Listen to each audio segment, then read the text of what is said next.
We will be going live in 5, 4, 3, 2, 1.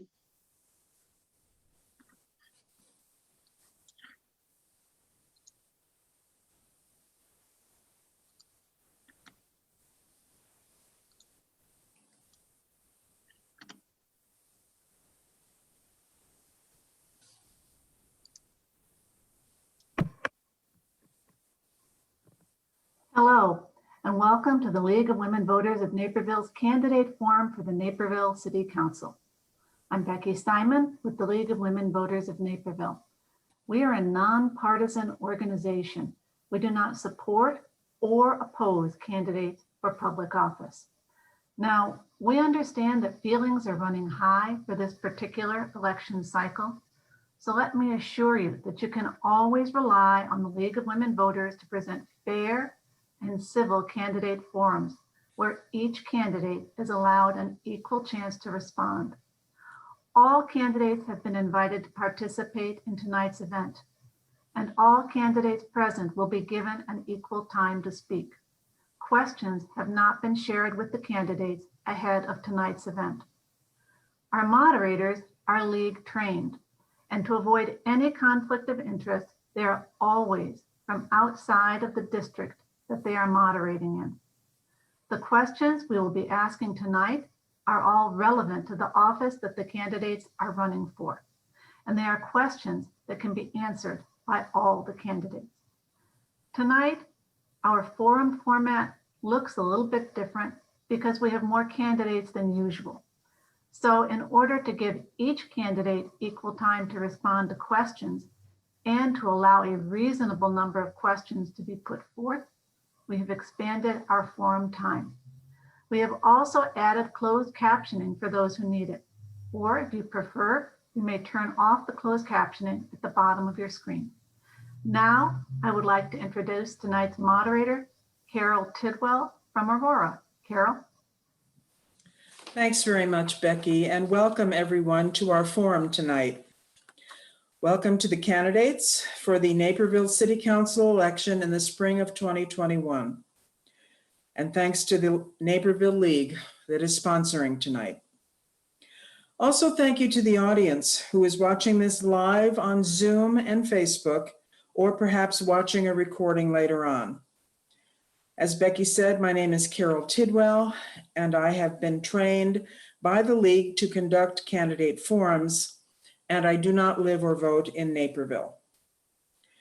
We're following League rules for the forum tonight.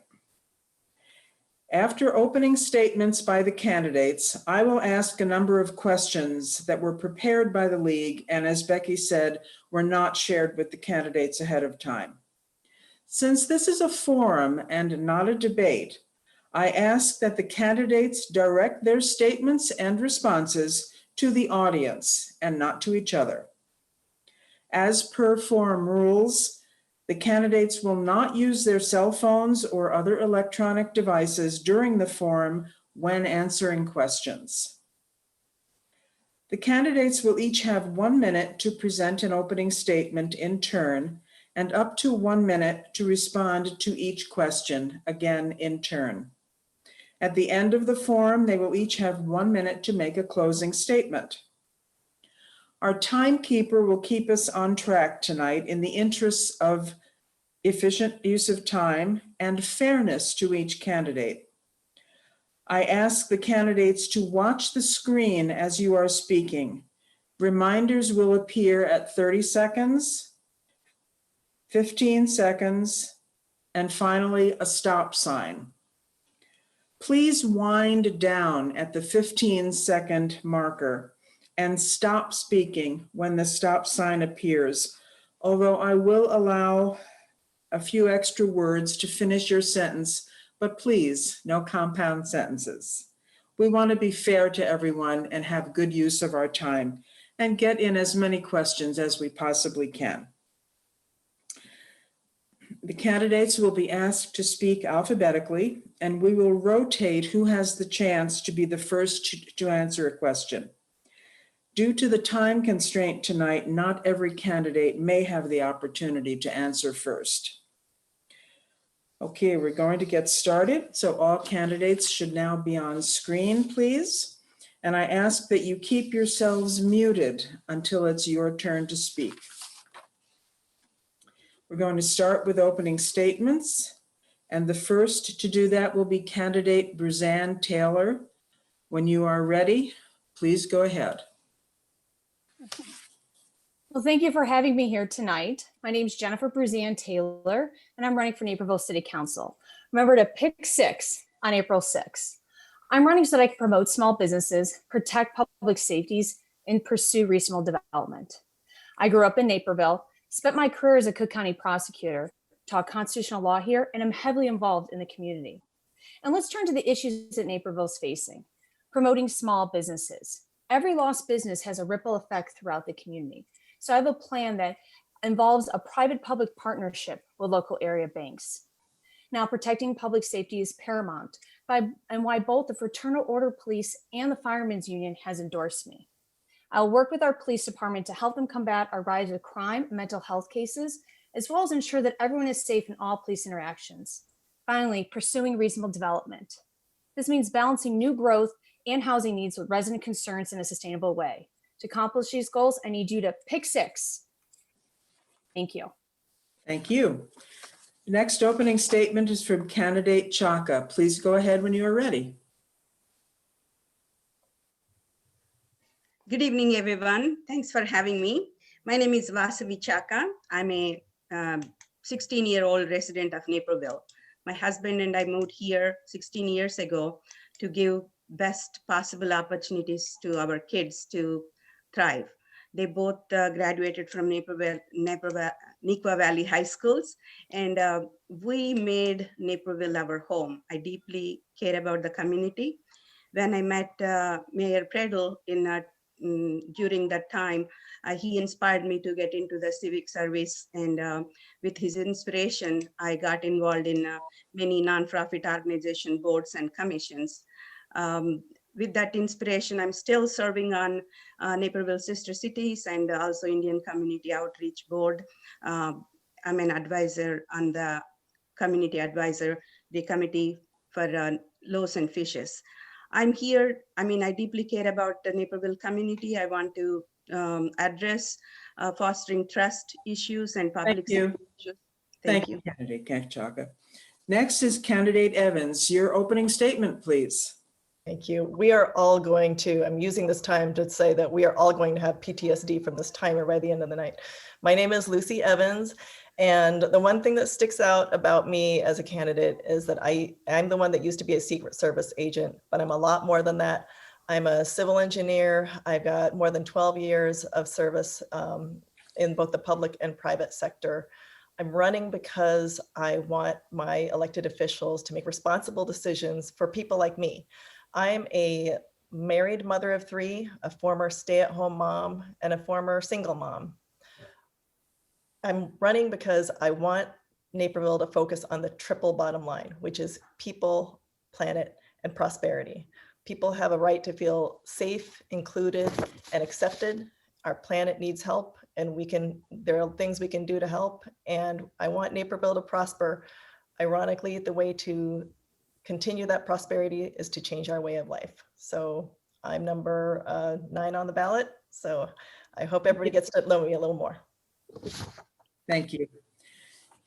Candidate Hazelhorst, you are next, please. Please unmute.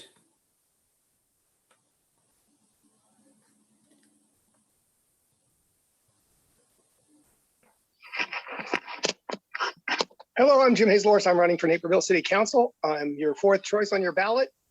I've lived in Naperville for 25 years managing a small business, so I'm familiar with Naperville's business community and its needs. I have spent 25 years volunteering for local charitable groups like the Rotary, the Naperville JCs, the Exchange Club.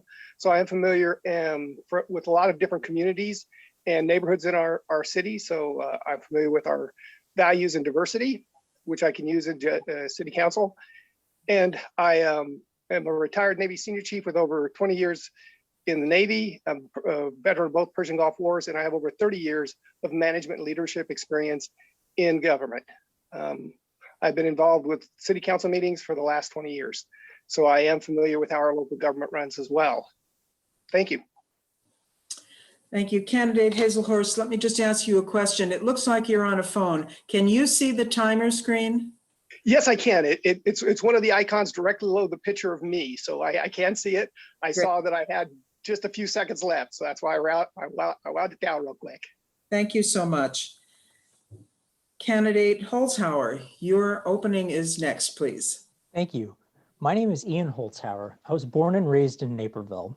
After the 9/11 attacks, I knew I wanted to do something to serve, so I became a uniformed attorney in the Air Force for 7 years. After my service, I returned to Naperville. I work at a law firm in downtown Naperville, and I've served on the board of NCTV Channel 17, and I'm currently the board chair of the 1,100-member Naperville Area Chamber of Commerce. As a city council member, my 3 guiding star priorities will be: number 1, restoring respect in our community, especially in our civil discourse; 2, protecting our economy, especially our working class and poorer families; and 3, protecting our environment. Naperville currently gets a majority of its power from one of the 10 largest greenhouse gas generating plants in the country. I think we can do better on an ecological from an ecological standpoint and an economic standpoint. I'm asking for your vote on April 6th. Thank you for the opportunity to be in this forum. Thank you. All right, next opening is from candidate Crumman. Please go ahead when you're ready. Thank you. My name is John Crumman. I'm a current city councilman up for re-election this April. I want to thank the League of Women Voters. This is always a good event, so thank you. And I also want to thank for everyone in the past who's voted for me. I view a vote as something sacred, and I hope I have earned your trust again by my 6 years in the things I've accomplished. I love this job.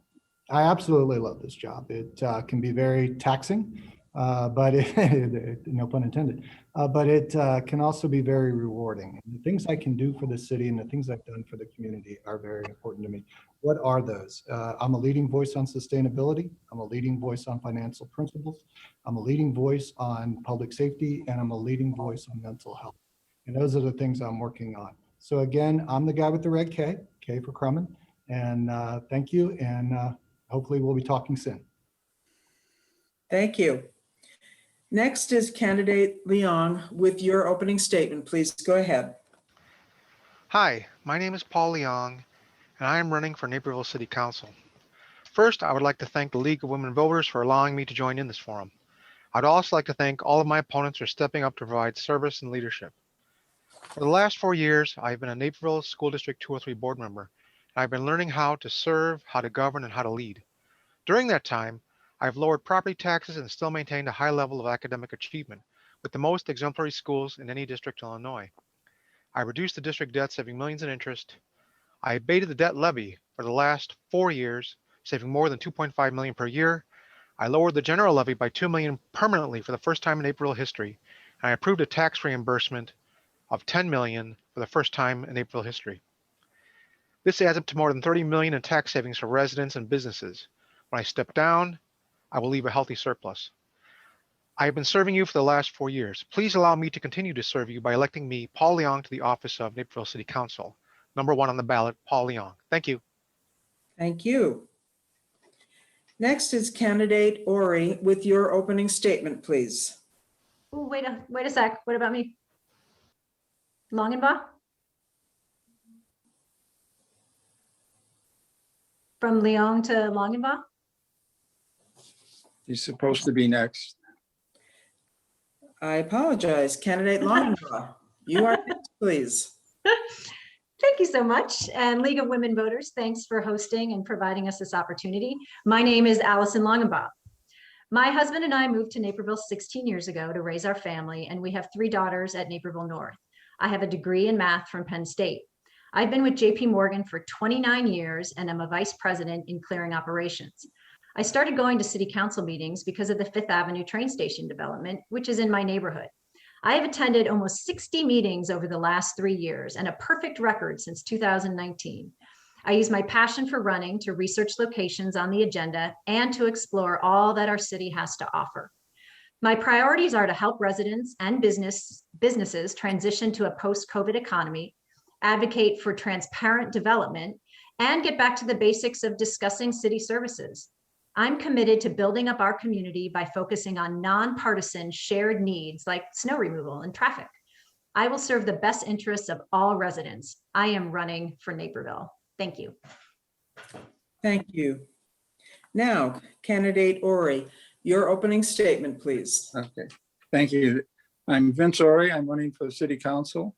I've lived in Naperville my entire life. I went to Naperville schools and I graduated from North Central College. I've worked in business and financing for over 30 years, and I have started my own and still have my own realty company, Ori Realty Inc. I was one of the members who started the historic district in the early 1980s. I was a chairman of the Historic Sites Commission for a couple of years since then, and I was president of ECHO during that period also. The reason I'm running is because I think the homeowners have been excluded from the decision process for development, especially in the residential area. I would like to work with the Naperville Development Partnership. I'm interested in working on planning and zoning. Thank you, candidate Ori. Okay, thank you. Candidate Ori, can you change your screen so that we can see you? I cannot see you on your screen. Okay. I see some books.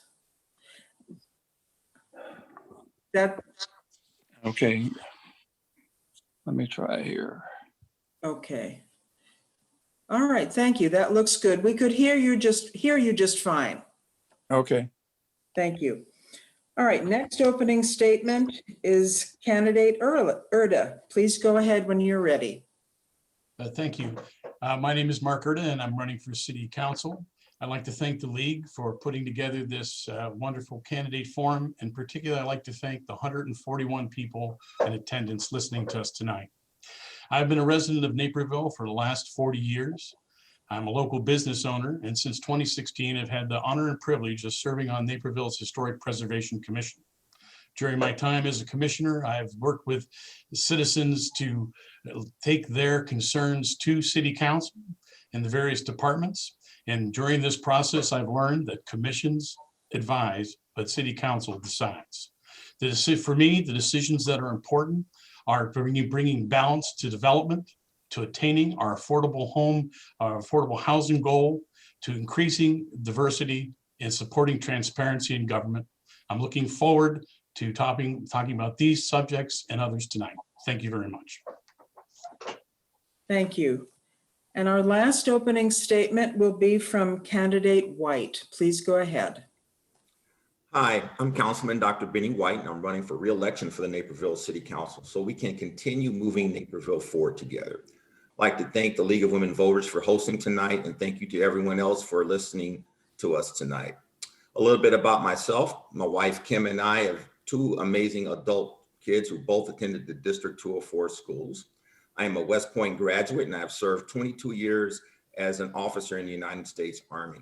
Since retiring, I have served on the Indian Prairie 204 Board of Education and the Board of Fire and Police Commissioners here in the city of Naperville. I've accomplished a lot during my first term, but I'm most proud of the effort in spearheading diversity, equity, and inclusion initiatives on the council. My priorities, if I'm fortunate to be reelected, would be community engagement, financial stability, public safety, affordable and attainable housing, and smart development. Please visit my website at bennywhite.org to learn a little bit more about me and my platform. I am the last one on the ballot, number 11. I appreciate your support. Thank you. Thank you. All right, we'll now switch to asking questions of the candidates. I will start with candidate Chaka. And let me just say that if at any time anyone wants me to repeat a question, I will do that very happily, but I don't intend to say the question every time for every candidate. Okay, candidate Chaka, then the first question is to you first. What do you consider to be the most important issues facing the city of Naperville right now? And how would you propose to address them? Thank you, Carol. Most important pressing issue is post-COVID recovery. And with that comes up, safe public safety and mental health. I heard so much about the small crimes increase in Naperville lately, and people are very, very concerned about that. And I never seen people concerned about public safety the way they are doing it right now. So I would I would make sure, as your next councilwoman, I would make sure police and firefighters and frontline workers are funded for their programs, and they keep their policing transparent, so they can earn the trust of the public. Thank you. Thank you. That question now to candidate Evans. Thank you. I think the most important issues facing Naperville right now are the COVID pandemic and sustainability. The city's response has been very good. They've been keeping the public informed about COVID vaccinations and providing residents and businesses with financial relief through their temporary utility assistance program. And we should continue those efforts. My platform is sustainability. I do think that we need to go a lot further to heal our planet. I support everything that John Crumman has done for us. And I think we can do a lot to reduce our energy consumption, reduce pollution, reduce flooding, and preserve wildlife. So let's do more. Thank you. All right, that first question now goes to candidate Hazelhorst. When you're ready, go ahead, please. Yes, I would agree. Economic recovery is our #1 priority. We need to get our economy back on track. We need to do things to get people out of their houses and back into the shopping in Naperville's businesses, as well as get out to the restaurants and support our restaurants. Those are the two industries that have probably been the most severely hurt by our current economy. There are several initiatives that I can think of that we can implement to encourage people to start shopping in Naperville stores and going out to the restaurants again, which there's really no time to go into detail. But and I agree too with the sustainability issue. We do need to worry about the getting our system over to more sustainable sources of energy and reducing our carbon footprint. Obviously, that's very important for a variety of reasons. Thank you. Thank you. Candidate Holzhauer, that question to you now, please. Sure. In the short term, I would agree with Vasavi and Lucy and Jim's comments about COVID. But over the longer 4-year term of the next city council, I think the biggest, most pressing issue is restoring respect in our community. There has been a terrible erosion in our public discourse over the last 5 years. And frankly, I think it's threatening our democracy. If the January riots on the Capitol showed us anything, it was that. Change begins on a local level.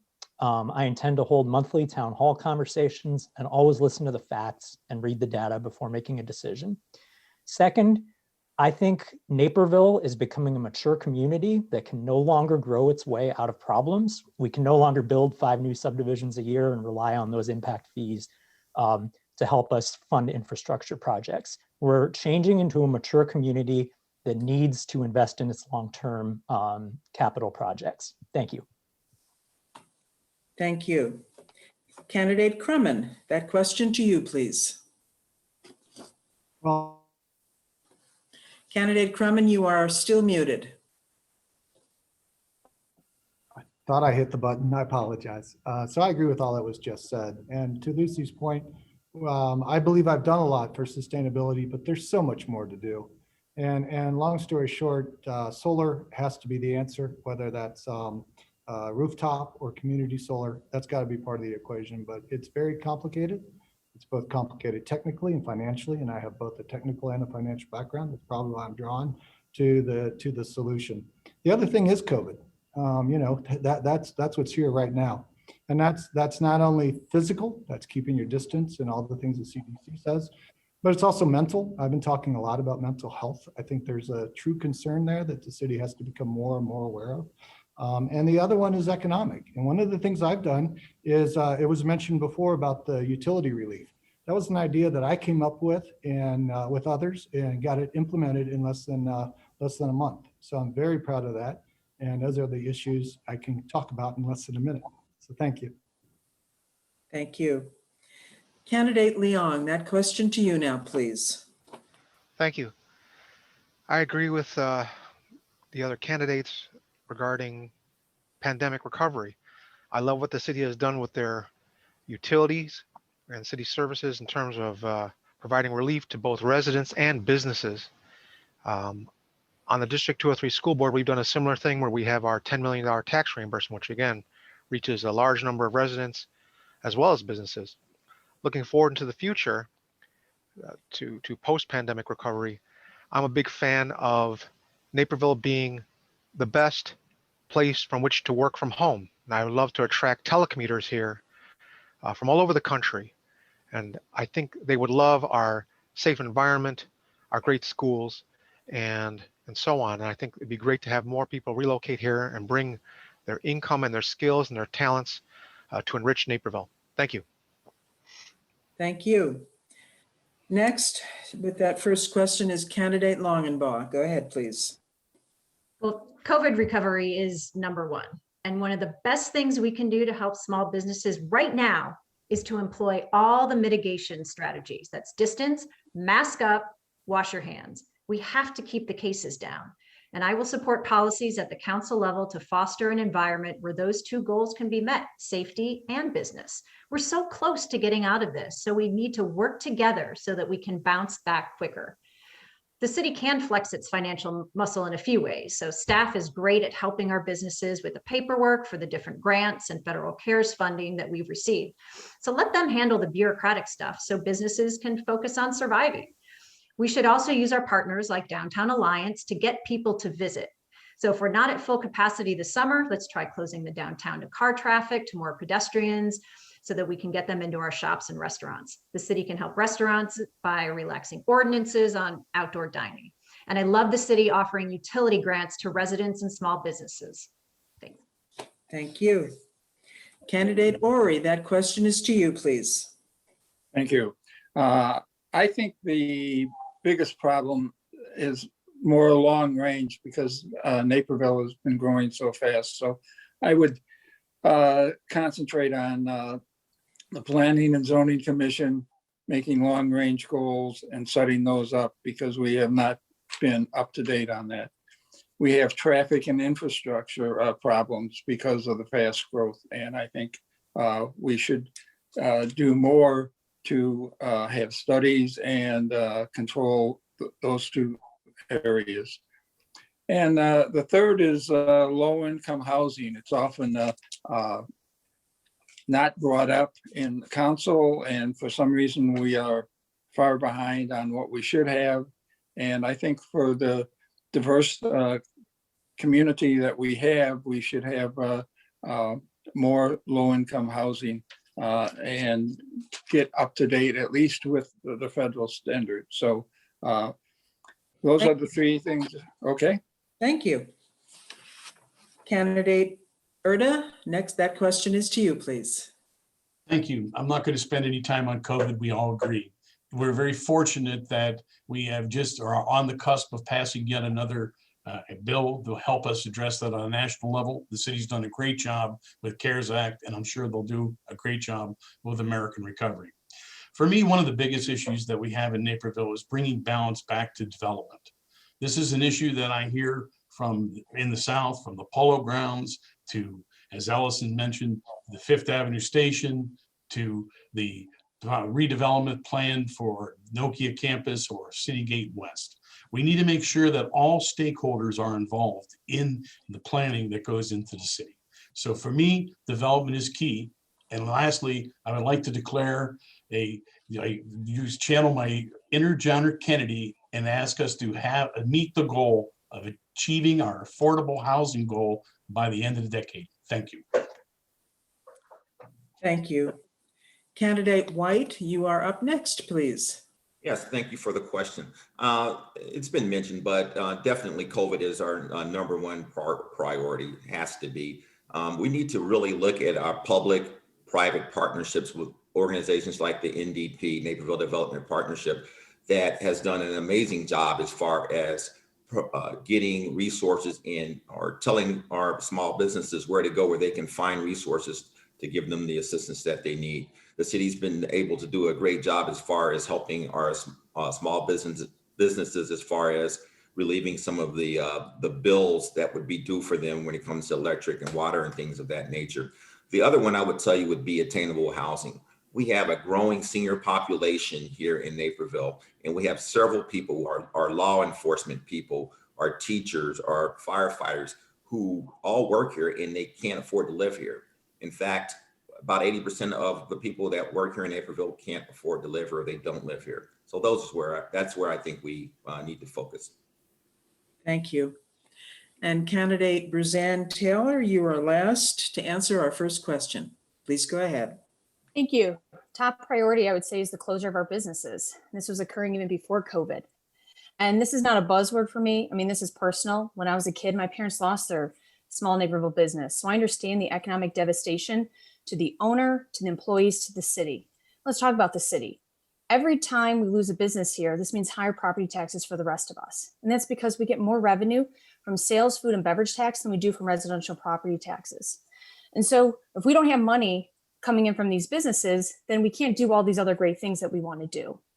And so this is why I've been meeting with our city director, meeting with finance director, meeting with multiple businesses, come up with a plan. Low investment ideas, looking at signage, landscaping. Higher investment idea is a private-public partnership between the city and local area banks. And this is not just for, because it's a nice thing to do, but also because we need to protect our own economic viability so we can do all the other great things we want to do. Thank you. Thank you. All right, we're going to the second question now, and the first to answer that will be candidate Evans. Question number 2 is, according to federal guidelines, the city of Naperville has a shortage of affordable housing. How would you address this shortage? Candidate Evans. Yes, well, Naperville has been analyzing the issues of affordable housing through recommendations made in the Housing Action Plan. We paid for this plan. It's a good plan, so let's follow it now.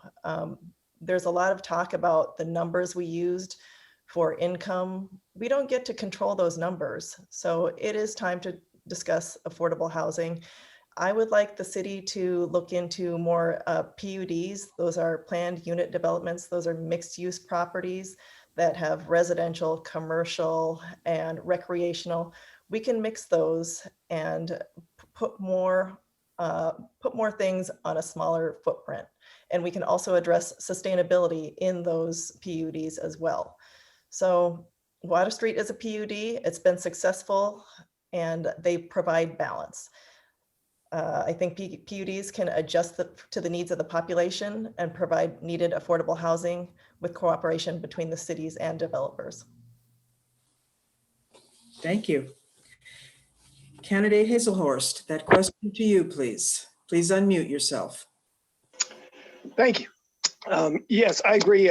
We need to find ways to incentivize developers to include affordable housing in the mix of their developments. I'm against the idea of segregating affordable housing to a certain part of the town, to our city. That would be negative when you create a subculture in your own community, or a sub community in your own community that's all affordable housing. It's all located in one area. That is detrimental, and we've seen that never works. So we do need to come up with a solution that makes sure that this affordable housing is spread out and mixed into our communities. The other options are, of course, talking to groups like Habitat for Humanity, who have a lot of experience developing affordable housing communities. I think we can get a lot of good ideas from them about how to make that happen. So I feel that we also need to not just look at PUDs. There's other properties being redeveloped, and we need to look at ways to include other redeveloped properties in our community. So thank you. Thank you. Candidate Holzhauer, next to you. You know, being the best place in America to raise a family means that we are a community of values, and valuing mixed income housing is something that we need to do as a community. When I think about examples of neighborhoods that have gotten this right, I think the Brookdale subdivision in Northwest Naperville is a great example. You've got a mixture of single family housing, townhouses, apartments, senior housing, all in one place. It's not like lower income units are segregated to just one section. There's a great blend, and it's a wonderful place that people love to live. A couple of creative solutions that we can use to deal with Naperville's senior population who needs different types of housing. One, embracing accessory dwelling units. That's something that's mentioned in the report that Lucy referred to. Those are basically known as in-law flats in the backyard. And second, micro apartments, something we embraced on Ogden Avenue recently, and that's another great option that City Council embraced. Thank you. Thank you. Candidate Crumman, you're up next, please.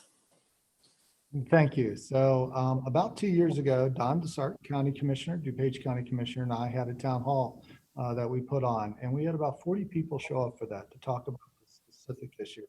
And so we learned what, there was a lot of education, a lot of conversation. The community learned, we learned from the community. I want to say I've always voted, no, I'm not want to say, I will say, I've always voted in the positive to keep staff moving forward in this direction. And actually Thursday night, I'm actually meeting with a developer who specializes in affordable housing. So I'll be meeting with them. So moving forward, there's a portfolio of needs, what a young person needs versus what an older person needs. As we go through life is different. I personally live in a 4-bedroom house by myself. I don't need it, but in order to downsize, I have to up budget. So I'm not going to do that. And I talk to people and they feel the same way. They don't want the big house, they want a small house. So again, you need a portfolio of solutions to handle a portfolio of needs. And I'm always been talking about. Thank you. Thank you. Candidate Leong, you are next, please. As a public servant, I typically want to be in compliance with state and federal law. So I would definitely want to move Naperville towards being in compliance with its affordable housing goals. I also like the idea of city workers being able to live in Naperville, because as those city workers are more engaged with the community, they're more connected with the community, they just tend to do their jobs better. So that's really important to me. I want to review the data and reports coming back from the Human Rights and Fair Housing Board. And I want to listen to a variety of stakeholders so that we can balance what's going on with our developers. This is just the way we do things here. We do it long in advance, and we try to foster an environment of cooperation and compromise. I'm not interested in going quickly. I want to go slowly so we can learn from our mistakes and celebrate our successes. But I do think we need to go in that direction. Thank you. Thank you. Candidate Longenbaum, you're next, please. Thank you. We definitely need to increase the affordable housing stock. Naperville is a wonderful place to live and work, but current housing stock trends force out the people who have lived or worked here for years. We have limited land availability. We need to define what affordable means, and we need to ensure that the development fits with the nearby neighborhoods. So luckily, we will be discussing it on the master plan. So neighborhoods that are currently R1 or R2 should not be rezoned to include multi-unit apartment buildings, affordable or otherwise, that are out of character with the surrounding homes. But putting in this hard work is the right thing to do because we want Naperville to be an inclusive, multi-generational, and diverse city. And since we are actually below that federal 10%, it would be best for us to solve it internally rather than having it imposed on us. Thank you. Thank you. Candidate Ori, that question to you, please. Yes, I think that's a very important question. And I think we've been very neglectful in pursuing the resources we have. I know I have a friend who works in that area. He volunteered and nobody ever got back with him. So I think it's the burden is upon the council to set up some kind of a commission like the Historic Sites Commission will set up in other areas so that the community can get involved and make this part of the whole system of volunteering. And I think that will get everybody online with what we're trying to accomplish. Thank you. Thank you. Candidate Urda, that question to you, please. Thank you. I had an opportunity to speak to this very issue this morning at the senior task force, so I'm happy to say the same things I said there. I think Naperville is a great city. We've topped many categories, but we are failing miserably here. We need to put together an effort for success. I would argue that we should, that I'd like to channel the concept of President Kennedy, that we set as a goal that by the end of the decade, that we achieve our affordable housing goal. We have laid out from the Housing and Advisory Commission, renamed now Human Rights and Fair Housing Commission, I believe, 8 different points that were presented in December. I'm not going to go through those, but I do have 3 particular points that I think we should adopt. 1, we should looking at the auxiliary housing that is available in R2. This is a great idea and promotes multi-generation housing. Number 2, when we look at Fifth Avenue Station, we must realize that development, we own that land. We should control that. Thank you. Thank you. Candidate White, you're next, please. Yeah, I mentioned earlier that this is one of the most pressing things, I think, immediately for us. I'll let you know now that I am committed to mitigating the issue. I understand that the need to work with developers who have the expertise and experience to increase our workforce attainable and affordable inventory without isolating it to a specific area of the community. We've got to really call on those developers and tap into that.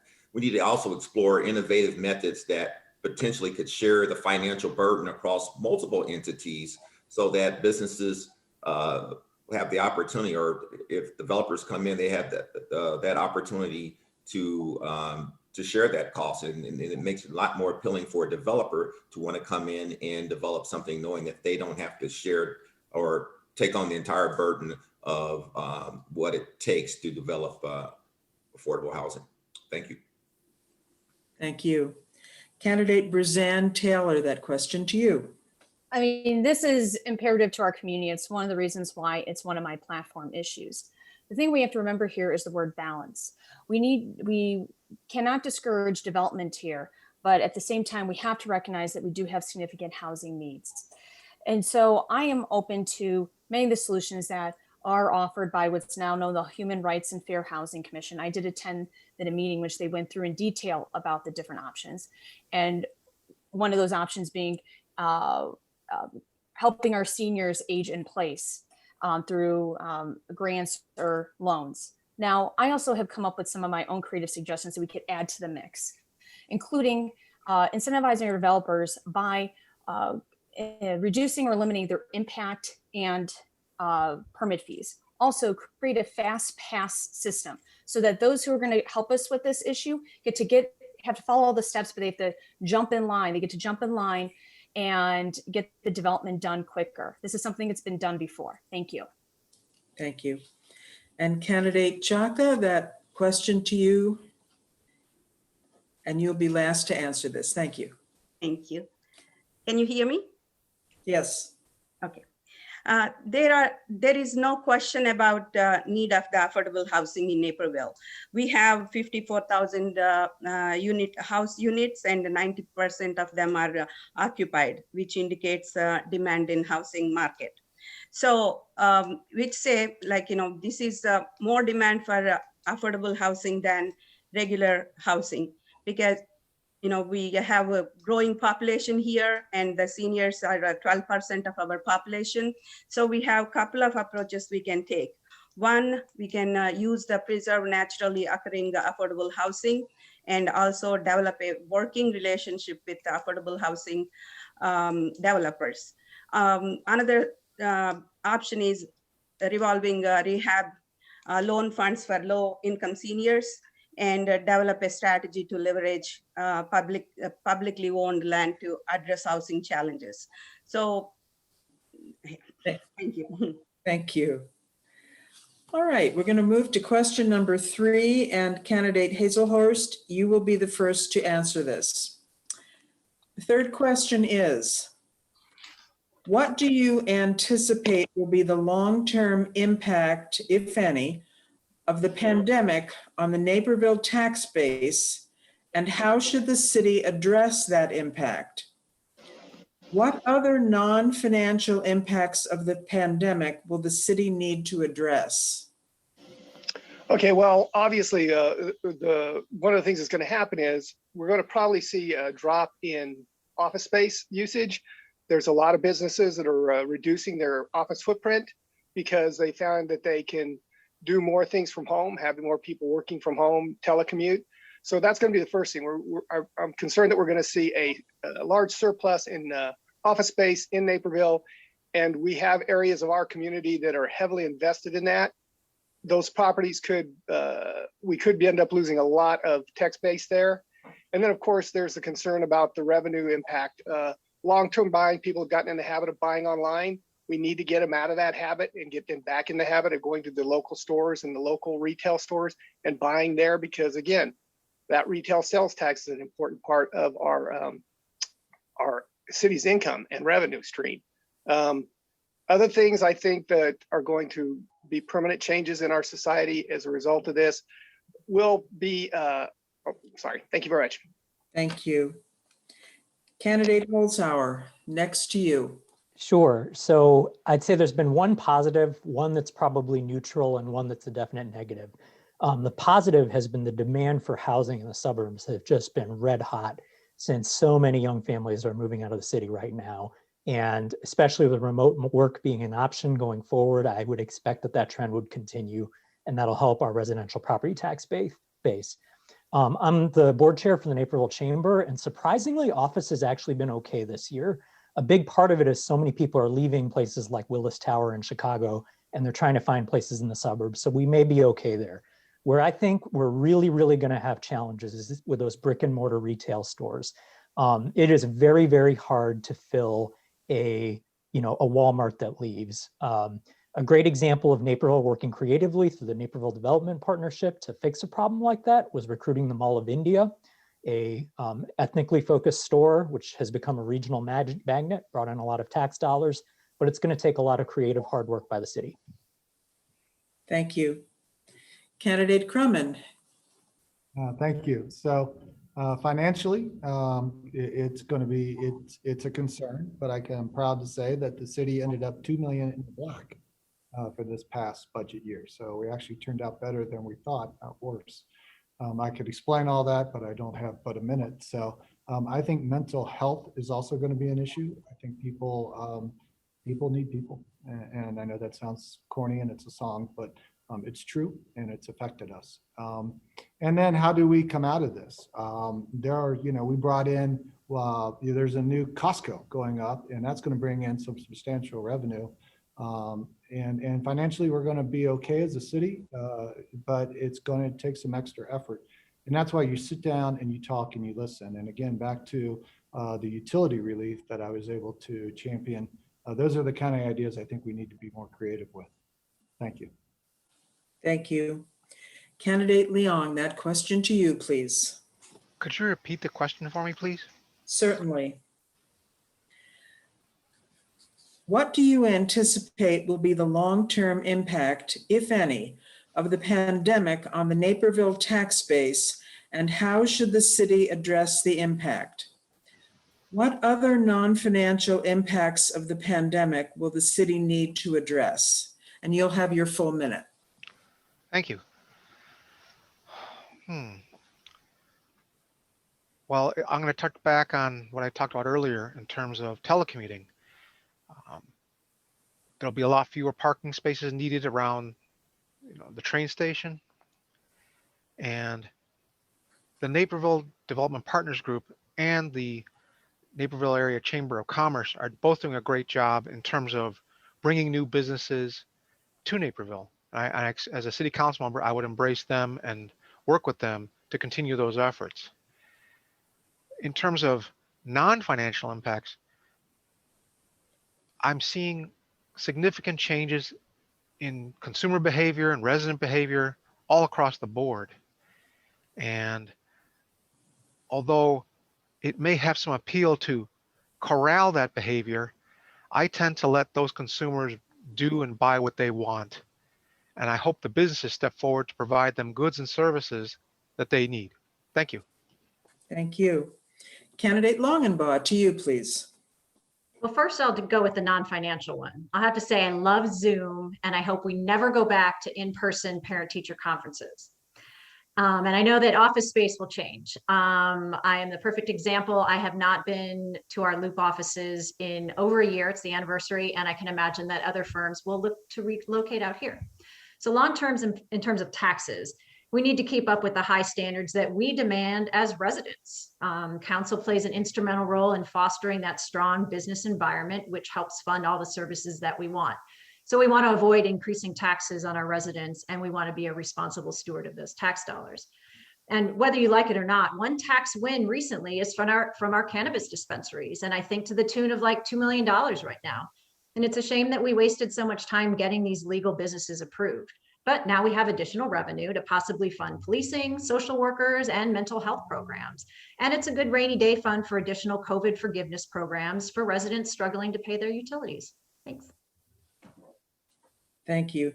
Candidate Ori, that question to you, please. Yes, I don't think there's going to be any real financial burden. I think the burden is on the council to redistribute some of the money that has been that we've earned, and some of the surpluses that we've earned, and things like low-income housing and seniors and tax break for the seniors and other items where people are hurting should be discussed on a regular basis. So I think we are in good shape, and we will continue to be in good shape, but we have to redistribute the tax dollars that we're currently spending. Thank you. Candidate Urda, that question to you, please. Thank you. I believe that Naperville's brightest days are still ahead of us. We're a vibrant, intelligent community, and we've seen our way through other challenges in the past. Yes, I actually think that the change in terms of office space kind of plays into the last topic, because perhaps what sits there is an opportunity for affordable housing to go back into office space that now would be vacant, that could be reconfigured to actually provide housing. We know that we've seen successful projects like Fifth Avenue Station along the lines like that. I'd also like to say that I agree 100% with Alison, and have been a long time advocate along with James Hazelhorst for the benefits of cannabis dispensaries in Naperville as a financial benefit. The $2 million that which is mentioned only covers the fourth quarter. Okay, so forecasting, and the mayor does that, that could be $8 million, more than the 1.7 that comes from our entire business community downtown. Thank you. Thank you. Candidate White, you are next, please. Sure, and thank you for the question. First of all, I think financially, I think the city is looking pretty good. Councilman Crumman somewhat mentioned it already, but we've been able to balance our budget. We've been able to continue to provide outstanding services. We've actually reduced our debt while at the same time we've increased our reserves. So from a financial standpoint, I think we look pretty good. If our businesses are suffering still, we still have opportunity to delay some of their bill paying, as I mentioned before, when the water bill or the electric bill comes available. And then I think a final thing we need to just take a look at, not saying we should necessarily do it, but it needs to be explored. Currently, we allow certain types of businesses to be on certain levels on a tri-level or double level building. We might want to relook that and say, hey, maybe it's time to not just let restaurants be on the first floor, but maybe other types of businesses may have an opportunity. That would help keep, give us an opportunity to keep things going and not have empty buildings within our downtown. Thank you. Thank you. Candidate Bruzanne Taylor, you are up. Yes, I already discussed in the last question I discussed at length about how our local businesses closing has a big financial impact on our city. So I'm going to focus on the non-financial aspect of this question. And I'm going to agree with Councilman Crumman that mental health is actually the biggest issue outside of the financial impacts from the pandemic. I mean, this is something both our police department, our fire department is dealing with every day. They expend a huge amount of their resources dealing with mental health cases. And Right now we have 3. This year we're gonna have 4 social workers for our police department, but it's still not enough. They're still gonna have an average caseload of 450 cases. So we need to do more. We need to hire even more social workers to help with our fire and our police department. And we also need to help publicize more of the nonprofits, the many nonprofits in our community that are available to help people when they're going through these difficult issues. And this may even, sorry, thank you. Thank you. Candidate Chaka, that question is to you now, please. As many of my friends said here, we are having a city is managing a lean fiscal management strategy here, and we are okay with our financial at this time. And the local economy will open up as soon as the pandemic is winding down. I have a couple of things I would like to bring here. As a part of Indian community outreach, we have done a big economic development in the community, bring a lot of revenues. One is the Patel Brothers and other one is the Mall of India. Mall of India is going to be home for a lot of small businesses. So these are some of the proud moments we have. I am part of. So other one is like we have an untapped potential of bringing high IT businesses here to make Naperville as a Silicon Valley of Midwest. Thank you. Thank you. And Candidate Evans, lastly to you, please. Okay, the impact to the Naperville tax base, we've already covered. We don't know, we can't fully realize it yet. So I think it's going to be a lot of wait and see as far as the budget is concerned. But what Naperville should do is compile a list of lessons learned from this pandemic. After all is said and done, we might go through this again in a few years. And we need to create a playbook for future pandemics. This playbook should include instructions for phase closures, quarantine guidance, and a communication system to reach all residents. The city should also maintain a stockpile of face masks to avoid supply chain interruptions. And coordinating this playbook with state and federal agencies can help Naperville seamlessly align with broader guidelines being implemented. Thanks. Thank you. All right, we're moving on to our next question, and it will first be to Candidate Holzhauer. That question is this: what are your priorities and recommendations to address ongoing traffic issues in Naperville? Well, one of the things that we have in Naperville in our city manager form of government is a wonderful professional staff. And that staff put together a very thoroughly researched traffic and calming toolkit. And this contains a wide range of measures, starting from the most simple basic things, like putting up signs in your neighborhood that say, this is a friendly street, families live here, please drive 25 miles an hour, all the way up to putting physical barriers in the road like chokers or actually putting in do not enter signs and things like that. I talked to every department head in the city, and the feedback I consistently got about how we can, as a council, give direction to staff to solve this problem is to set big picture objectives. Don't focus on a single intersection.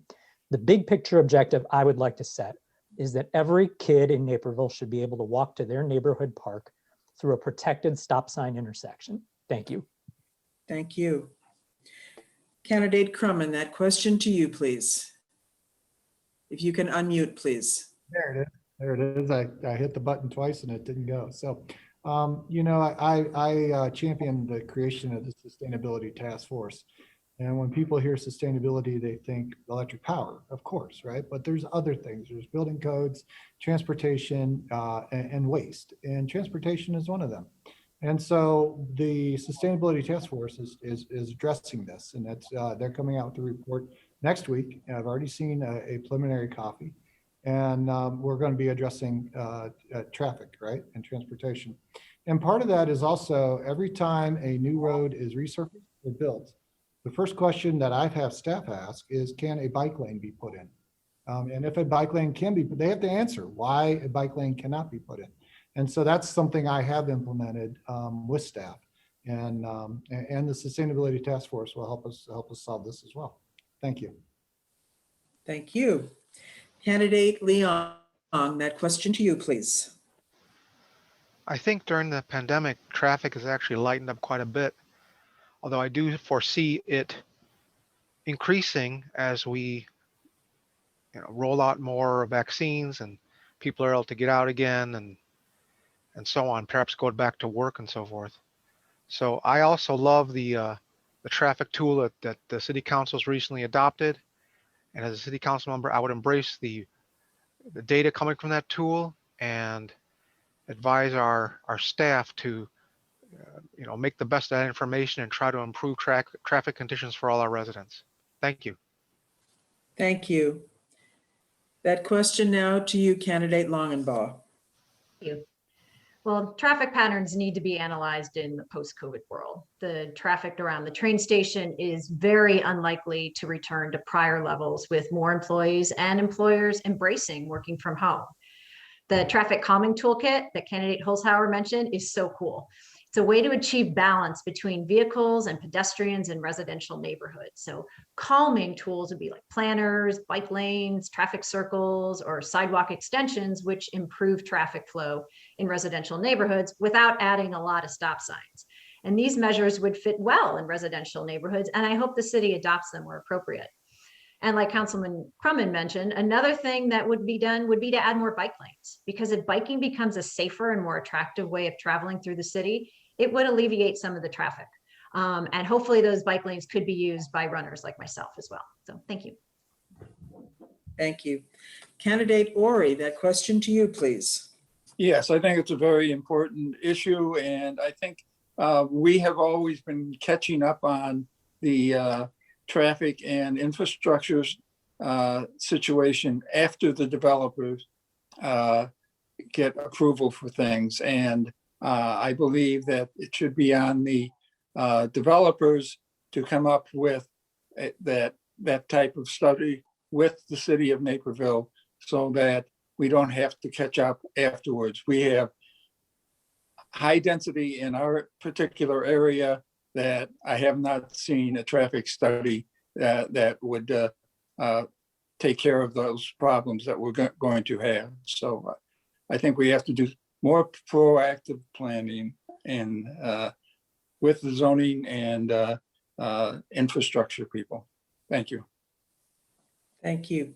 Candidate Urda, if you'll unmute, that is to you now. Thank you. As I've talked to during this campaign to various neighborhoods, this topic of traffic is often tied to the question of development. Okay, in particular, if we take a look at a recent development in the Polo Grounds, a project that did not go forward, one of the main reasons for not going forward was the inability of the existing roads to handle this size development. Now, this is not an isolated problem. We face a very similar challenge right now going forward with a very worthy program for ICN. But we need to get the 248th Street Avenue project up and running and going forward, so we can take that small 2-lane and make it 4-lane to handle the growth, particularly the growth that we've seen in Southern Naperville. We have the same issue coming up at Napier Commons, which is the redevelopment of Nokia. So I would say that we must work closely to make sure that density doesn't add to these traffic problems. Thank you. Thank you. Candidate White, that question to you, please. Sure. This continues to be a top concern for residents is the traffic. I can say, though, over the last few years, we've dedicated a lot of money to road improvements. I know in our upcoming budget that we just approved, we've dedicated $12 million to capital improvements for our roads, as an example. We need to look at opportunities also to share costs with other governments that share the same roads, like we're doing with the North Aurora underpass. We're doing that with the city of Aurora. I think that becomes extremely important as well. We need to look at what are we going to do when Washington Bridge starts to get work on. It's going to really affect the arterial roadways going from north to south. We're going to have to take a look at that. But we also have to be forward thinking and think about the wonderful work that was done by our predecessors to do underpasses where the railroads are. Can you imagine if we didn't do that, how the traffic would be right now? So we've got to be thinking a lot like that. Take a chance. We might have to spend a little more, but it will definitely help us out later on in the future. Thank you. Candidate Bruzanne Taylor, you're up next. So I'm going to start with the traffic calming toolkit, and I'm so happy to see so many candidates enthusiastic about this toolkit, especially since I was very involved throughout its whole creation. And it's actually one of the reasons why I started getting involved in city affairs several years ago. So I myself, because of all that, am also very enthusiastic about its usefulness for our traffic issues. Now, other creative ideas that I have that we hope that we'll use is expand the usage of vehicle detection lights. How many times have we been at four-way stops and we're the only one sitting at the car there, sitting at the light, waiting for it to turn? Also, expand the usage of time lights and other congested areas of our city. Actually, one of the best areas to travel is on Washington Street during commuter traffic because you can get through super easy with no left turn lanes, no parking, all the red lights timed at the same time to go be green. So there's a lot more creative ideas that I have that I can add to help us in addition to the traffic calming toolkit. Thank you. Thank you. Candidate Chaka, you are up next, please. Thank you. As all of them before me discussed, all these tools and strategies are listed in Naperville Comprehensive Master Plan to prioritizing traffic issues affecting our community. I have few of inputs. One, we need to address infrastructure needs before any new development. And traffic calming kit is a very terrific, great tool to address some of the issues. And also we need to reduce traffic using alternative methods, as Alison mentioned, the methods. And Washington Street Bridge and other two-lane roads in residential areas need to be fixed before we can do any further developments. I worked in Fortune 500 companies in working as a project manager and continuous process improvement specialist. My experience will be an added asset to the City Council. Thank you. Thank you. Candidate Evans, you are up next, please. Thanks. My priority is first and foremost safety. I do like the traffic calming toolkit, and I'm very supportive of that. I also want to mention that thanks to our current city council members, we approved the hiring of 4 new police officers, 2 of which will be assigned to the traffic control. So I'm a big fan of traffic enforcement. You know, I can't stand to see speeders and red light runners.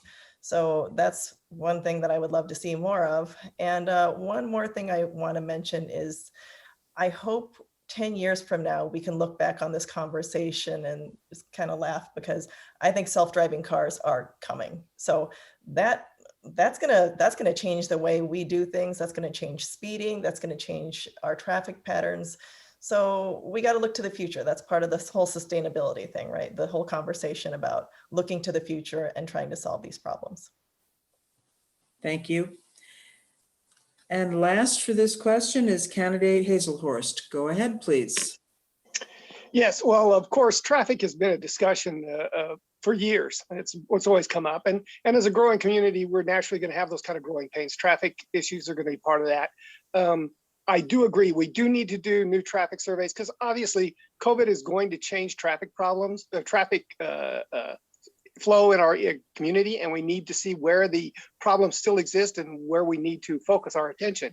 I think we're going to find that some of the areas we're concerned about aren't as important as other areas now because of recent developments. Also, I agree with the idea of putting in more bike lanes. Madison, Wisconsin did this many, many years ago, and it's had a tremendous effect on both their carbon footprint as well as their traffic issues. And of course, then the final part of the puzzle is more public transportation. Unfortunately, our existing public transportation system, our PACE bus system, is commuter centric. If you're not a commuter going to one of the train stations, those buses are not of much use to you. And that's unfortunate. We need to have a better public transportation option. Thank you. Thank you. All right, we're moving on to the next question now, and that will first go to candidate Crumman. And that question is this: With efforts underway to move the nation to carbon-free electricity to combat global climate change, what should Naperville do to mitigate the risks associated with its long-term contract to purchase its electricity from the Prairie State Generating Station coal plant in southern Illinois? And candidate Crumman, you are first. Yeah, you couldn't have asked me a better question. I've been on national calls with U.S. Senators Dick Durbin and Tammy Duckworth about what is the future of electric power. And last week, I was on a call with Senator Ellman as a speaker for a forum about this very topic. This is financial. It is also technical. And again, this is where I am drawn to. And so as I stated earlier, I am advocating for more distributive generation. And right now we have a single source, or not a single source, but mostly a single source generation in a power plant, and then it's distributed throughout. What we need is more solar panels and more community solar. And I'm happy to report that based on my efforts, along with the Public Utility Advisory Board and the Sustainability Task Force, we've had a 200% increase from 2019 to 2020 in terms of solar panel projects in Naperville, so throughout Naperville. So I'm very happy that our efforts are there, but we need to do much, much more than we've done. Thank you. Thank you. Candidate Leong. I see these long-term contracts as a real challenge financially. We're sort of locked in, and without enormous expense to the residents and businesses, it's going to be very difficult to extract ourselves in those contracts. I do like the idea of moving more towards solar and wind, but I'm also very familiar with what's happened in Texas recently when they had the storms and they had so much solar and wind and they suffered massive interruption. So I do want to approach this cautiously and gradually so that as we develop alternatives to this coal plant, our alternatives are robust and reliable so that we can also have, again, a fairly regular electrical service in a sustainable, again, ecology-friendly way. Thank you. Thank you. Candidate Longenbaum, you are up next, please. Thank you. Well, I think most people agree that our contract with the IMEA is not good for the environment, and there are these hurdles to get out of it. And luckily, Naperville is not in the fight alone, and we have support at the state level. Our representatives are on it, and it is being addressed by the Clean Energy Jobs Act. So that's good, and hopefully we'll be able to get out of Prairie State. I think that the hiring of the new sustainability manager and our task force NEST are going to be instrumental in promoting the mission of combating climate change. And they are working on a report right now. And I would, as a council member, work to implement those recommendations from that. I think in terms of climate change, we also need to be thinking long-term and looking at development and not allowing development to proceed unfettered. I'm not against development. I would just simply ask that we require developments to take sustainability into consideration and to think long-term about the materials that they're using. Thanks. Thank you. Candidate Ori, that question is to you. Yes, I think that because we've grown so fast that all long-term planning has been put on a back burner. And I think the whole sustainability of clean energy has to be moved up on the agenda, and it should become a regular agenda item for the city council to be discussed and gone through, and not just when contracts come up, but on an ongoing basis. Thank you. Thank you. Candidate Urden, to you, please. Thank you. At the root of this is actually not a technical or financial issue. Unfortunately, because of the nature of the contract that we are in with IMEA, this is a legal issue.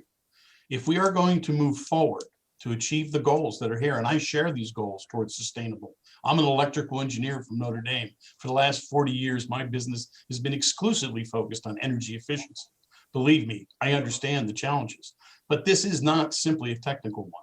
That contract, I have talked to our director of electricity. Okay, we can only get in the city a maximum of 2% of our total load from solar energy today under that contract. Sorry, John, but that's what he said. Okay, I see you shake your head. I disagree. Okay, so we have to work with the legislators to make this change. We have to find a way. There's a great report out there that shows that we can make this change by 2030 if we can shut down Prairie State. However, thank you. I'll stop. Thank you. Candidate White, to you, please. Thank you for the question. And, I think it is a huge legal piece to this that we've got to overcome. But here's one of the things that a lot of folks may not understand. We are by far the largest consumer of the IMEA. We're their biggest customer. So what we've got to do is let's use that leverage, okay, to fight for change for cleaner energy. I understand we're under contract, but because we have a lot of influence because of who we are and what we represent and how much we consume, we need to take advantage of that. I think we should be fighting for a seat on the board. Why does Naperville not have a seat on the board of IMEA? That is something I think we should fight for as well. At the end of the day, we need cleaner energy. We need to do what we can to make that happen. Let's use Naperville's, our power in that organization to make it happen. Thank you. Thank you. Next, candidate Bruzanne Taylor, to you, please. Yes, and actually, I was going to say much of what candidate White said here. We are under contract to 2035. I've had extensive conversations with Brian Groth, our electric utility director, as well as others at the city. We have looked at trying to getting out the contract before. We're not going to be able to get out of the contract. However, what we can do is use our power as the largest consumer to hold them to their goal. They said in the next 5 years, IMEA said they're going to switch to 40% of reduce their coal usage by 40%. So let's hold them to that. Also, they've already, we've been working on a project with them together, a joint project, the solar farm project at Springbrook, where it went live this month, where we have 6 acres of solar panels on there that's city-owned land, but IMEA paid for it. And it's a test to see how well can we go forward using solar energy to energize our homes and businesses here. And we have to continue on with these creative ideas and work together with them. Thank you. Thank you. Candidate Chaka, you are up next, please. I agree about the legal issue with the contract, long-term contract with the IMEA. I talked to the utilities and the utility directors about this as well. And we need to hold IMEA accountable and fight for change for clean energy as well. And we have only one planet to live on. We have only one home, Earth. So we need to make sure our kids and generations to come are educated on clean energy issues, and also to reduce the carbon footprint, we need to move on to the electric energy, electric power and energy, and the solar energy is the future. We need to use all alternative energies and to replace the carbon energy to save our Mother Earth. So thank you. Thank you. Candidate Evans, you are next. Thank you. I think what everybody has been saying has been wonderful. So I don't want to I want to avoid saying the same thing, which I agree with, but I would like us to start looking at the Prairie coal plant as spilled milk. It's like we bought a typewriter. Okay, so we paid a lot of money for this really nice typewriter. Nobody's using it anymore. We need to get ahead of this. The Clean Energy Jobs Act, if it passes, there are provisions that might mandate this coal plant shutting down by 2030. So are we going to be ready for that? It doesn't matter about our contract. We still need to get ahead of this, and we need to make sure that we have alternative energy sources. And solar isn't the only energy, renewable energy. There's hydroelectric power, there's wind energy. We need to look into this, and let's use our membership with IMEA to push forward. Thank you. Candidate Hazelhorst, to you, please. Yes, well, as everybody said, obviously the problem, there is an issue with IMEA, and there was an issue when we got into it back years ago. We knew we were buying into an operation that was going to rely heavily on coal. And even today, I believe they get like 25, 30% of their power from open market contracts, which is mostly coal still. And that's the real challenge for us. A large percentage of the energy produced in this part of the country is produced through either natural gas or coal-fired plants. The only exception being the nuclear facilities, but those are owned by Exelon, which sells that only to ComEd. So you don't get that on the open market. And converting all of that over to solar and wind is going to be a challenge, and it's going to be a lot of work to make it happen. But it's something that we can incentivize as much as possible through our controls in IMCA and through our government, state representatives and federal representatives. We need to encourage them to provide us tools that we can use to encourage more wind and solar. Thank you. Thank you. And the last candidate to answer this question is candidate Holzhauer. Go ahead, please. Yeah, I want to put this very plainly. To me, this is a question of values. It's not a question of a contract and, oh, we're stuck until 2035. You know, if I bought a house and it was on top of a gas leak, I wouldn't just throw my hands in the air and say, sorry, kids, you're going to have to live here for the next 15 years because we're under a contract. I've spoken with Mr. Groth. I have looked at the contract with IMEA. There are opportunities for us to push away from coal much sooner than 2035. Our power buying collective has contracts with a facility in Trimble County, Kentucky, which currently produces 25% of Naperville's power. Those contracts expire in 2021 and 2026. We should be pushing for that to go to 100% renewable. Finally, Evanston, Illinois went 100% renewable through the use of renewable energy credits, which are basically subsidizing renewable energy in other parts of the country. Thank you. Thank you.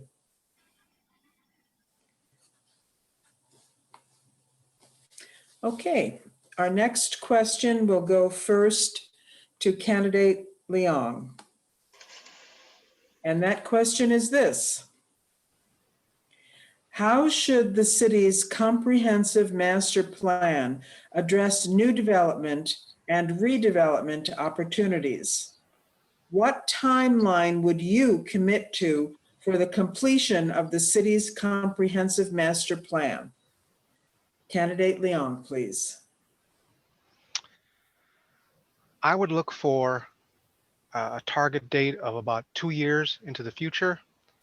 And the priority for me would be, as we engage new development or redevelopment, to listen to stakeholders. That's what I've seen in terms of the best developments coming through the city council. They communicate early with the stakeholders. They hold productive meetings in a cooperative and collaborative and a spirit of give and take. And then they move forward. And as they listen to the stakeholders, they become better neighbors. The give and take is essential to any really successful development. We're basically talking about adding neighbors, and as they communicate in an open way and in advance, again, with spirit of compromise, they become better neighbors. And that's what we need from our developers. And that's what I've seen us doing in Naperville. Thank you. Thank you. Candidate Longenbaum, to you, please. So as far as the strategic master plan goes, I'm really excited to have the opportunity to work with our consultant and with residents and stakeholders based on guidance from the surveys and focus groups that are going to be coming up this year to come up with that updated big picture strategic plan for the city. And that includes everything that's in our mission statement. It's got sound fiscal management, business, and an inclusive committee. And it's really super exciting and a great opportunity for the city. As far as like the master land use plan, which I think is a little bit different, as I mentioned with the affordable housing, you know, I'm worried about the R1 and R2 potential rezoning to include multi-use apartments, affordable or otherwise. I want to make sure that we are protecting the existing nature of neighborhoods and not suddenly bringing a lot of density into those existing single-family neighborhoods. Thank you. Thank you. Candidate Ori, you are next. Yes, I think the whole master plan has been kind of destroyed because we are reacting rather than planning. And I think we have to get the entire Naperville community to be involved in the whole situation and have meetings and have a lot of residents. We have not had a real resident participation in the planning process. We have been reacting rather than planning. So we have to get more proactive residential participation. Thank you. Next up is candidate Urda. Go ahead, please. Well, thank you. I'm excited about the future land use plan, even though it has kind of come stumbling out of the gate. Okay, as you know, it was rejected by planning and zoning in terms of the fact that it basically kind of got rid of all our zoning. This was a big concern, that we were trying to change our residential areas into sort of almost a free fall in some ways. We certainly don't want that, because what's made Naperville Naperville is the fact that we are a wonderful residential community. But as we've been talking earlier today, we're facing some significant challenges. We do need to attain our affordable housing goal. And that's only going to happen if we have the plan in place that allows us to put in that type of properties in neighborhoods. One of the things that we talked about earlier is these auxiliary housing units. That's a great one. And the other thing I didn't get to say when I said there was 3 because I ran out of time, my favorite acronym, NOAH, normally occurring affordable housing. This is a great thing. Thank you. Thank you. Next, candidate White, you are up, please.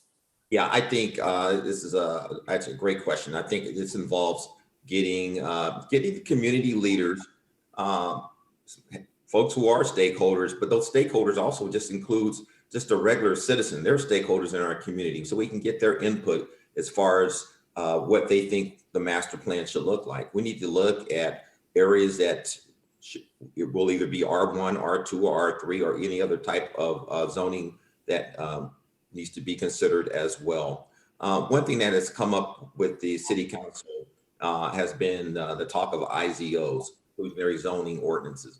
That is something that we're taking a look at. This will help with our affordable housing, but you have to do it right. And we've directed staff to look at communities who have done it right and those who haven't done it right. Let's get the lessons learned. So if we do decide to go that route, we're set and ready, and we're in a much better position as opposed to where we are right now. Thank you. Thank you.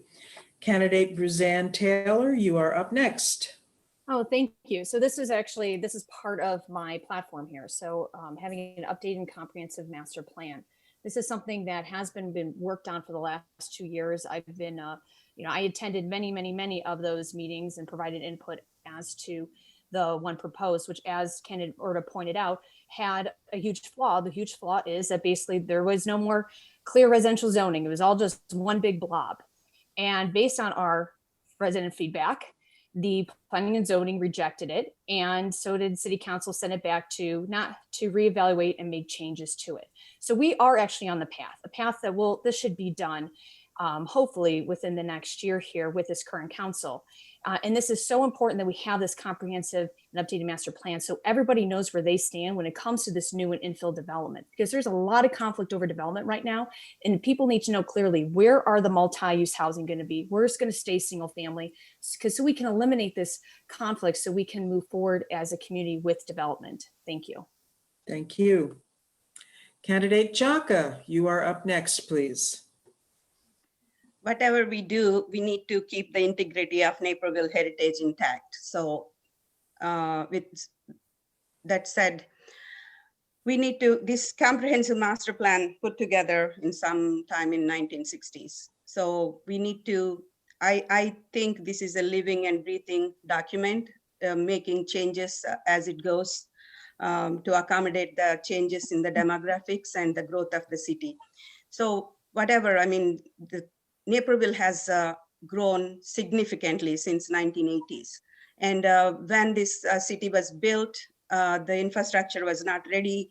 to accommodate these many, this much population of 150,000 people. So what we need to do is we need to have, we have to listen to the stakeholders first. We need to make residents participate in our meetings, and we have to make sure the transparency in all the processes are available to the residents. Thank you. Thank you. Candidate Evans, that question to you, please.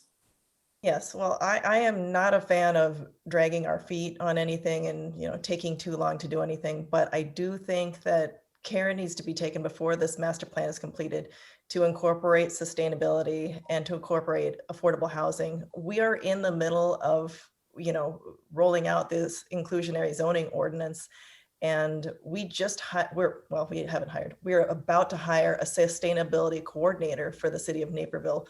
I want that person's input to go into the master plan.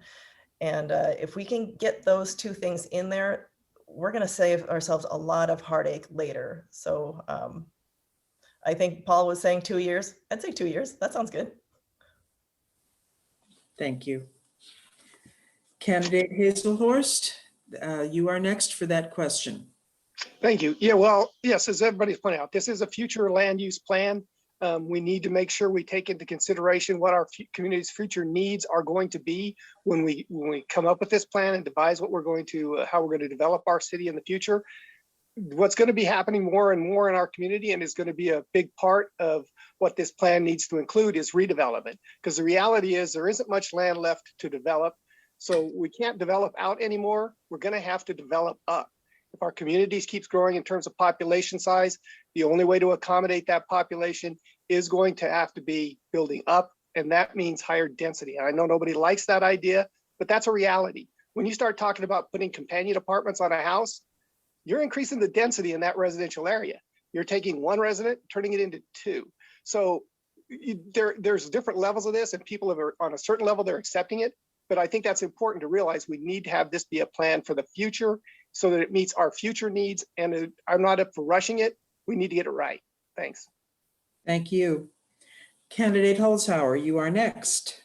Yeah, I'm confident that Naperville is the best place in America to raise a family, in large part because we created a comprehensive land use master plan back in the 1960s and really stuck to our guns on it. When developers came in, we made them set aside green space. We made them contribute impact fees to their school districts or help build the schools in the neighborhoods. There were many, many positives. One area for improvement on that master plan, I think, is with regard to the area of sprawl. Like many suburbs in the country, by focusing so much on low density, single family home development, we've created a lot of neighborhoods where it's hard to walk to the nearest store. That leads to traffic. There's a lot of other negatives that come along with that. So what I'd like to see as we update this is more of a focus on sustainability. And as candidate Hazelhorst mentioned, some of these accessory dwelling units, which are more senior friendly, and we'll just make this a better community. Thank you. Thank you. And candidate Crumman, you are last to answer this question. Thank you. I know we're campaigning and a lot of us are talking, but a large part of the job of being a councilman is listening. And in this case, there was a large pushback from the residents. They were not happy with this master use plan. And so one of the things that, I voted to push it back. And it was said earlier by the other candidates, we have to protect the nature of the neighborhoods. So it's a balance. We need a plan, but we also need to protect. So I voted to give it back to staff and have them do a little more homework on it and hopefully come up with a better answer. Thank you. Thank you. All right, unfortunately, we do not have time for any more questions, but we will take your closing statements. And the first will be from candidate Longenbaum, and you will each have your 1 minute. Go ahead, candidate Longenbaum. Thank you so much. And thanks for this great forum tonight. So what can you expect from me as a councilwoman? I've attended 60 meetings since 2017 and have been providing summaries to my neighbors. I am already a voice for residents who don't have time to sit through those long city council meetings. I've been in the corporate world for 29 years, so I'm used to delivering to clients, much like the city of Naperville strives to deliver for us. That career has given me the experience and leadership that would be a benefit to council. I'm tireless and dedicated. I mentioned that I'm a runner. I'm on day 669 of a consecutive running streak, and I will apply that same tenacity to council. I don't pretend to know the answer to everything, but I do my homework. I am a team player, and I will apply that 29 years of analytical experience to find solutions. I will always listen to all sides.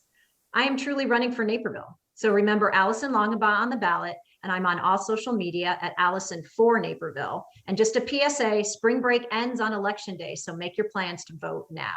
Thank you. Thank you. Candidate Ori, your closing, please. I would like to see, as a councilman, that we set up the city council so that it is more accessible to the public. Right now, there's a lot of late night meetings and other meetings that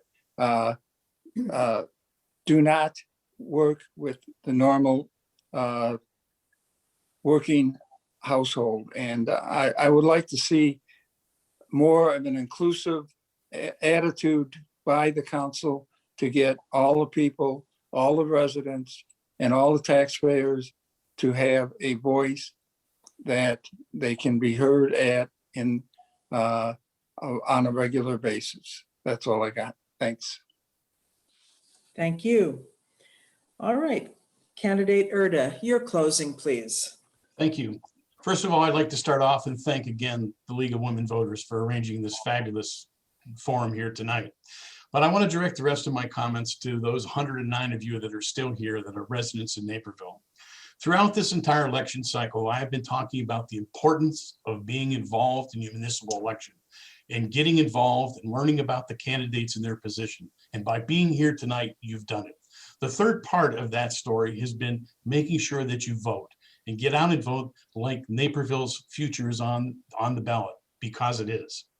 If you share my vision for balanced development, for attaining affordable housing goals, for expanding diversity, and for increasing transparency in government, then I am asking for your support and your vote on April 6th or before April 6th, since early voting has already started.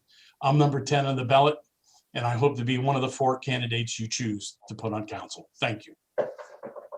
Thank you. Candidate White, your closing, please. Get off mute here. Okay, thank you. Back in the summer, I got out and I participated in many of the peaceful protests that took place in Naperville.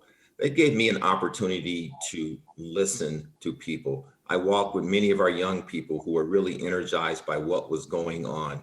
And they wanted to know, they said, Councilman White, how can we make a change? How can we get involved? And I simply told them, folks, vote, go out, research your candidates, look at what values they have, and vote for people who share your values. That is the best way for you to get involved. I've been doing that since I've been on the council. I've been big into community engagement. I've engaged with our nonprofit organizations, with our youth, and with the many diverse organizations and groups and demographics within our community to bring them together, because I want us to celebrate our differences while at the same time understanding that we have a whole lot more in common than not. I'd appreciate your vote. I am the last on the ballot. Thank you very much for being here. Thank you. Candidate Brizanne Taylor, go ahead. Thank you again for having me here tonight. My name is Jennifer Brizanne Taylor, and I'm running for Naperville City Council. Remember to pick 6 on April 6th. I'm running so I can promote small businesses, protect public safety, and pursue regional development. Check out my website, taylorfornaperville.com, to learn more about me and my plans.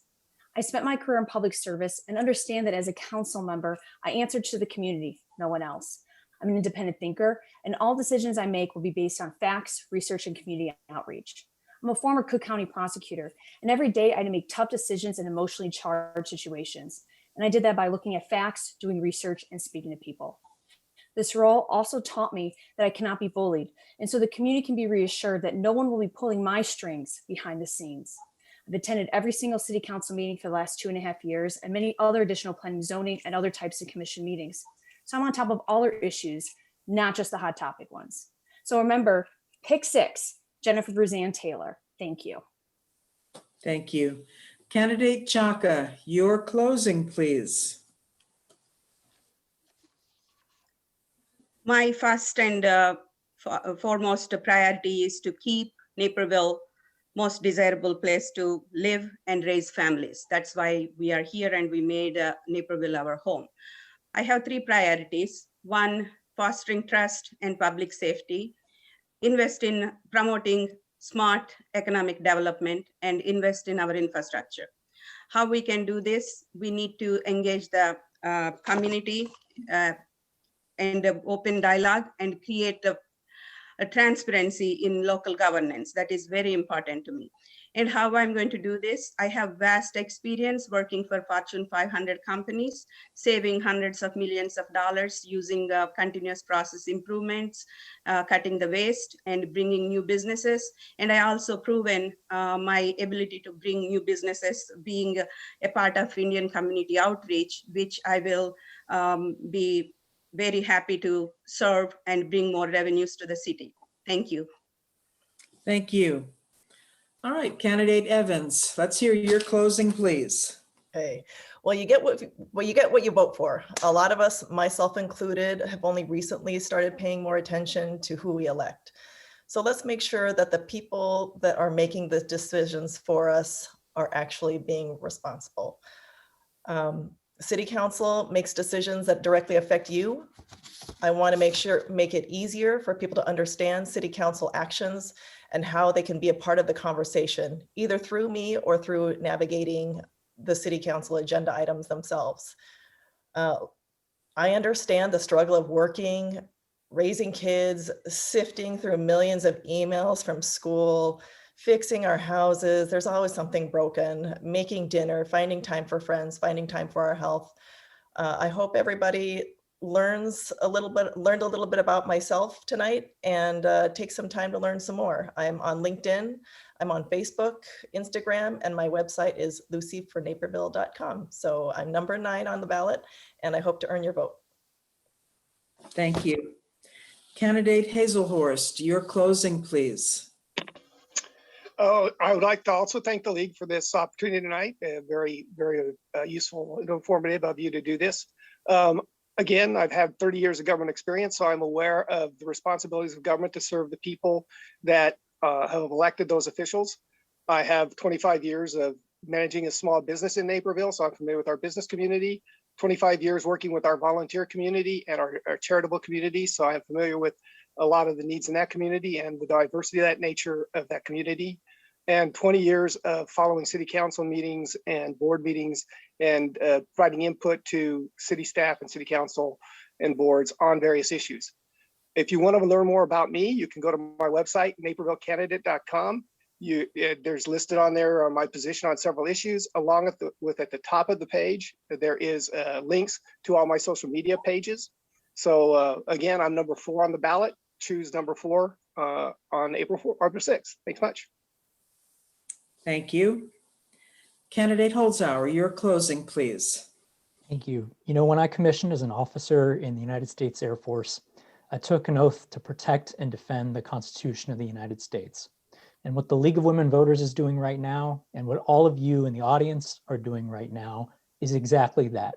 You're learning about the issues that are important to our community and making the best possible decision you can to keep our democracy moving forward. National elections get a lot of attention. They're exciting, but your vote is 1 out of 150 million. Here locally, these elections are decided by dozens or hundreds of votes. The issue of civility in our elections is on the ballot. Experienced leadership for our economy is on the ballot. And treating our environment as a core value and not just an afterthought, that's on the ballot. I believe leadership is about giving people something to believe in that's bigger than themselves, and I want people to believe in Naperville. I'm asking for your vote on April 6th, and thank you for letting me participate tonight. Thank you. Candidate Crumman, your closing, please. Thank you. I noticed by my reflection, I must have gotten some sun today because I'm coming off a little red. And so I got a little sunburn, and hopefully that helps everyone remember the red K. My name is John Crumman, and I've been a city councilman now for 2 terms, seeking my 3rd and final term. I never forget that I have 150,000 bosses. And I feel you shouldn't feel you have to fight City Hall. You should be able to work with City Hall. And that's what I've done on many fronts and in many ways. I'm going to channel my good friend, candidate Urden, in his commenting on JFK. I have a quote by JFK hanging on my office wall at the City Council building. And I won't quote it verbatim, but in essence, it says we needed to like collective responsibility for our future. And that is the philosophy I bring to every city council meeting and every interaction I come in with residents. So I am John Crumman. It is Crumman for council. Thank you. Thank you. And lastly, candidate Leong, your closing, please. My name is Paul Leong, and I want to help guide Naperville into the future. Some great leaders served before me, and they built something unique and wonderful here in this town. I want to protect what they have accomplished and ensure that future generations can build their futures in Naperville and be as proud of our city as I am. My focus in serving is financially sound leadership. No matter what goal you set, or program you want to implement, or service you want to offer, you need the resources to make it happen.